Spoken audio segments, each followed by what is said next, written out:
Europe 1. Le grand direct de la santé avec Jean-Marc Morandini et nos spécialistes du jour, le docteur Catherine Solano, Anne Le Gall, le docteur Martine Pérez et notre nutritionniste Jean-Michel Cohen, le docteur Cohen. Et nous avons tous entendu nos grands-mères et Julie nous dire que manger une pomme le matin éloignait les médecins. Mais alors quels sont les aliments qui nous protègent vraiment des maladies? On va en parler avec vous, docteur Cohen. Est-ce que ça existe d'abord vraiment des aliments qui protègent des maladies? Si je veux couper le suspense, je vous répondrai tout de suite. Donc je vais vous laisser vous faire une idée progressivement. Mais effectivement, ça commence avec une pomme le matin.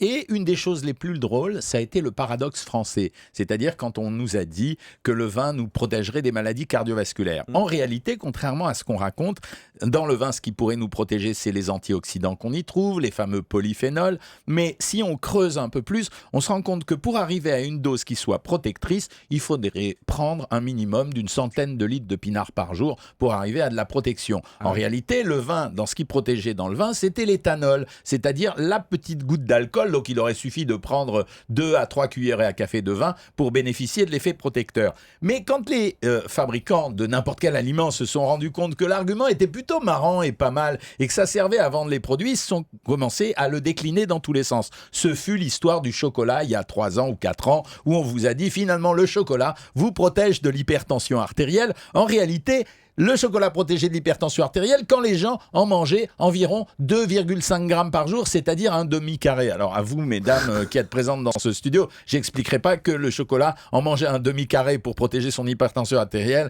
ça suffit pas quand même à nous donner du contentement.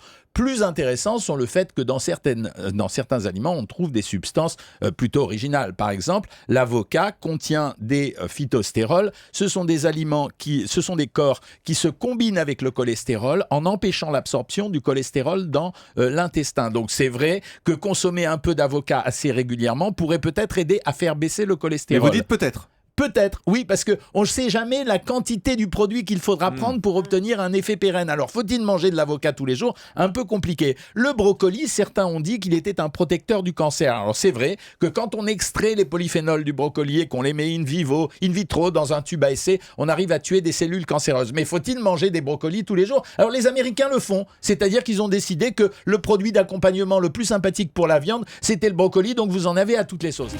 Le grand direct des médias, Jean-Marc Morandini.